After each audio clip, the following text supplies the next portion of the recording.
गांव के बाहर खेतों की हरियाली के बीच एक छोटा सा प्यारा सा मकान था। वो सिर्फ ईंट पत्थर का घर नहीं था, वो रामदास और सीता की दुनिया थी। एक मेहनती किसान रामदास, उसकी पत्नी सीता, जो घर को प्यार और ममता से सींचती थी, और उनका 6 महीने का प्यारा बेटा लाला। तीनों मिलकर एक छोटी सी दुनिया बनाए थे, जिसमें सुकून था, अटूट प्यार था और एक दूसरे पर गहरा भरोसा था। उनकी जिंदगी में कोई कमी नहीं थी, बस एक ही ख्वाहिश थी, लाला का स्वस्थ और खुशहाल भविष्य। एक दिन रामदास अपने खेत जोत रहा था, पसीने से लथपथ। तभी उसकी नजर एक छोटी सी हलचल पर पड़ी। उसने देखा एक छोटा सा नेवला अपनी माँ बाप से बिछड़ा हुआ, अकेला, सहमा हुआ रो रहा था। उसका दिल पसीज गया। उसने उसे अपने गमछे में लपेटा जैसे कोई कीमती चीज समेट रहा हो और घर ले आया। सीता ने उसे देखा, पहले थोड़ी हिचकिचाई, लेकिन नेवले की मासूमियत ने उसका दिल जीत लिया।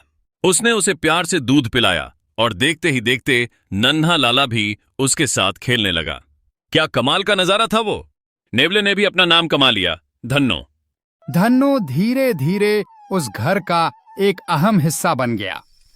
वो सिर्फ एक जानवर नहीं था, वो उनका परिवार बन गया था। वो लाला के पास सोता, उसके साथ उठता बैठता, जैसे कोई बड़ा भाई छोटे भाई की रखवाली कर रहा हो। किसान की पत्नी सीता उसे अपने बच्चे की तरह प्यार करती, उसे लाला का हमसफर। रामदास अक्सर कहता, इसने तो हमारे घर की रखवाली भी करनी है, देखना। और वाकई धन्नो ने अपनी वफादारी और समझदारी से ये बात सच कर दिखाई। वो घर में घुसने वाले चूहों को मारता, और अगर बच्चे के पास से कोई संदिग्ध हरकत होती तो फौरन आवाज करता, सबको आगाह करता। उसकी तेज नजरें और फुर्तीले कान हमेशा चौकन्ने रहते। वो सिर्फ एक पालतू जानवर नहीं, वो उस घर का रक्षक बन गया था। उसकी मौजूदगी से उस छोटे से घर में एक अजीब सा सुकून और सुरक्षा का एहसास रहता था। एक दिन की बात है, सीता को पास के मंदिर जाना था, जहां हर साल एक बड़ा मेला लग। रामदास खेत पर था, हमेशा की तरह अपने काम में मशगूल। घर में सिर्फ लाला था, जो अपनी नींद में खोया हुआ था, और धन्नो, जो उसकी रखवाली कर। सीता ने धन्नो को इशारे से समझाया, लाला पर नजर रखना, मैं अभी आती हूं। धन्नो ने भी मानो उसकी बात समझ ली हो, उसने सहमति में सिर हिलाया। सीता चली। घर में थोड़ी देर के लिए सन्नाटा पसर गया, लेकिन धन्नो की आंखें खुली थीं, उसकी निगरानी बरकरार थी। उस पल किसी ने नहीं सोचा था कि आने वाले कुछ पलों में क्या होने वाला। दोपहर का समय था, बाहर कड़ी धूप थी, लेकिन घर के अंदर थोड़ी ठंडक और सुकून था। लाला अपनी नींद में मग्न, धन्नो उसकी हर हरकत पर नजर रखे हुए था। तभी अचानक खिड़की से एक काला सा धब्बा अंदर आया, एक जहरीला सांप। वो चुपचाप धीरे धीरे फर्श पर फिसलता हुआ सीधे बच्चे की ओर बढ़ा।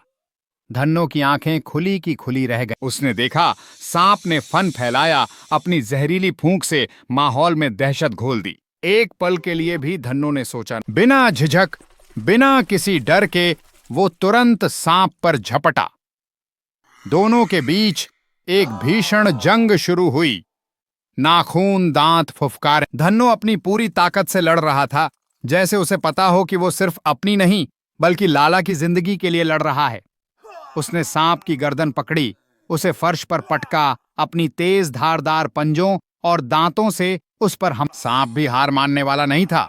उसने भी धन्नो को डसने की कोशिश की, बार बार उस पर पलटवार किया। आखिरकार अपनी जान की बाजी लगाकर धन्नो ने उस जहरीले सांप को किसी तरह मार गिराया। लड़ाई खत्म हुई तो धन्नो थक कर चूर हो गया था। उसके मुंह पर खून था, सांप का खून, जो उसकी जीत का निशान था। लेकिन वो जानता था कि बच्चे को जगाना ठीक नहीं, उसे डराना ठीक नहीं। इसलिए वो खुद बाहर आया, सीढ़ी पर बैठ गया। हाँफ रहा था, उसका पूरा शरीर दर्द से कराह रहा था, लेकिन उसकी निगरानी बरकरार थी। उसकी आंखें अभी भी घर के दरवाजे पर टिकी थीं, मानो वो किसी के आने का इंतजार कर। तभी कुछ देर बाद सीता वापस लौटी।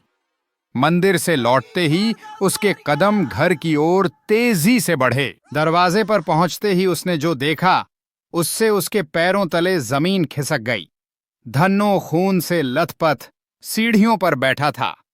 उसका मुंह, उसके पंजे सब खून से सने हुए थे। सीता की नजरें पहले बच्चे पर गईं। अंदर सन्नाटा था, कोई आवाज नहीं। फिर उसकी नजरें वापस धन्नो पर टिक गईं। एक पल में उसके दिमाग में एक भयानक तस्वीर बन गई।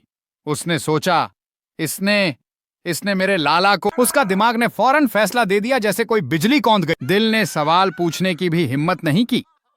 ममता की आग, डर का साया और एक पल की गलतफहमी ने उसकी आंखों पर पट्टी बांध दी। उसने पास ही पड़ी एक मोटी लकड़ी उठाई और बिना कुछ सोचे समझे एक झटके में धन्नो पर वार कर दिया। धन्नो हड़बड़ाया। वो शायद कुछ समझाना चाहता था, अपनी वफादारी का सबूत देना चाहता था, लेकिन उसके पास आवाज नहीं थी। उसकी आंखों में एक अजीब सी बेबसी थी। एक सवाल था, क्यों? लेकिन दूसरा वार आया। सीता का गुस्सा, उसका डर उस पर हावी हो चुका। धन्नो चुपचाप बैठा रहा, हिलने की भी कोशिश नहीं की। एक और फिर उसकी सांसें थम। सीता अंदर दौड़ती है, उसका दिल तेजी से धड़क रहा था। वो कमरे में पहुंची और एक पल के लिए उसकी सांसें रुक गईं। लाला सुरक्षित आंखें बंद किए मुस्कुरा रहा था, अपनी नींद में मग्न। और उसके पास जमीन पर मरा हुआ एक जहरीला सांप। सीता की आंखों के आगे अंधेरा छा गया। उसे समझ आ, सब कुछ साफ हो गया, जैसे कोई धुंध छंट गई हो। धन्नो ने बच्चे की जान बचाई थी और उसने अपने ही हाथों से अपने वफादार दोस्त की जान ले ली थी। पछतावे की एक भयानक लहर उसके पूरे वजूद को लील।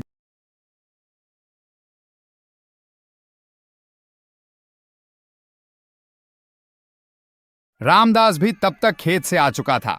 घर के अंदर का मंजर देखकर वो सन्न रह गया। धन्नो की लाश, मरा हुआ सांप और सीता की चीखें।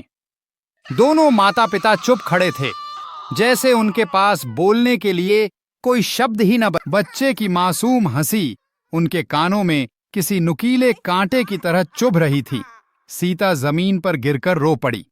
मैंने बिना सोचे ये क्या कर दिया। उसके आंसू थमने का नाम नहीं ले रहे थे। रामदास ने धन्नो को उठाया, उसके शरीर पर आई चोटें देखीं। उसकी आंखों में भी आंसू थे, लेकिन उसने खुद को संभाला। हमने एक वफादार दोस्त खोया है और ये खोया हमारी गलती है, हमारी जल्दबाजी की गलती, हमारी नासमझी की गलती। रामदास के शब्द सीता के दिल में तीर की तरह चुभ रहे थे। उन्हें एहसास हो रहा था कि एक पल के क्रोध और गलतफहमी ने उनसे कितना कुछ छीन लिया। धन्नो ने अपनी जान देकर लाला की जान बचाई थी और बदले में उसे मिला था सिर्फ अविश्वास और मौत। उन्होंने धन्नो को अपने बगीचे में दफनाया, जहां वो अक्सर लाला के साथ खेला करता था। वो जगह अब उनकी गलती की निशानी बन गई थी।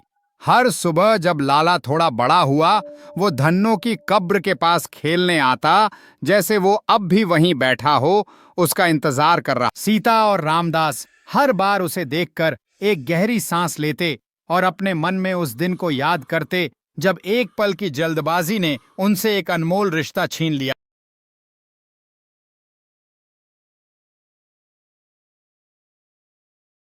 ये कहानी सिर्फ एक नेवले और एक सांप की नहीं है। ये हम सबकी कहानी है। ये हमारी रोजमर्रा की जिंदगी का हिस्सा है।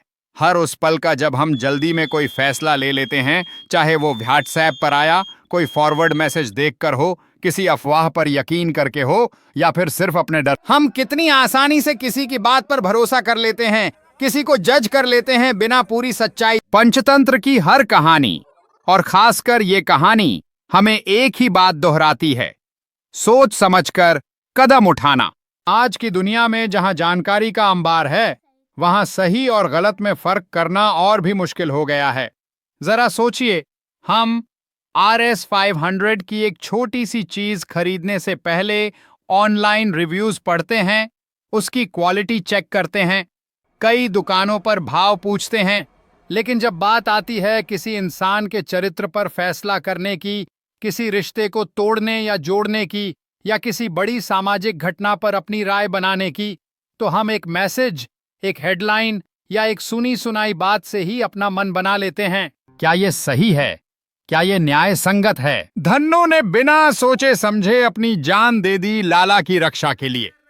उसने अपने फर्ज को निभाया। लेकिन हम कितनी आसानी से बिना सोचे समझे किसी पर इल्जाम लगा देते हैं, कोई बात उछाल देते हैं या किसी के बारे में अपनी राय बना लेते हैं। फर्क सिर्फ इतना है, धन्नो का पछतावा मौत था, उसकी वफादारी की कीमत उसकी जान थी।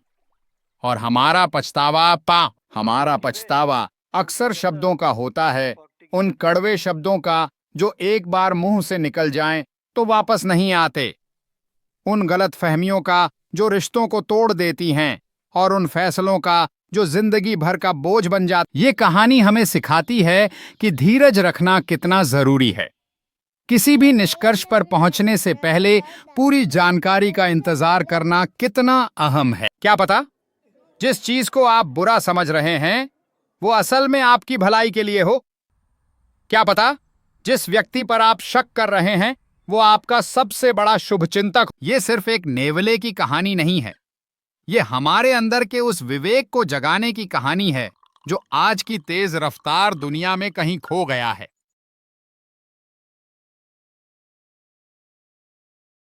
तो अगली बार जब आप किसी पर भरोसा करने या न करने का फैसला करें, किसी के बारे में कोई राय बनाएं या कोई बड़ा कदम उठाएं, तो 2 बार सोचिए। कहीं आप जल्दबाजी में बिना पूरी बात जाने अपने ही धन्नों को तो नहीं मार रहे।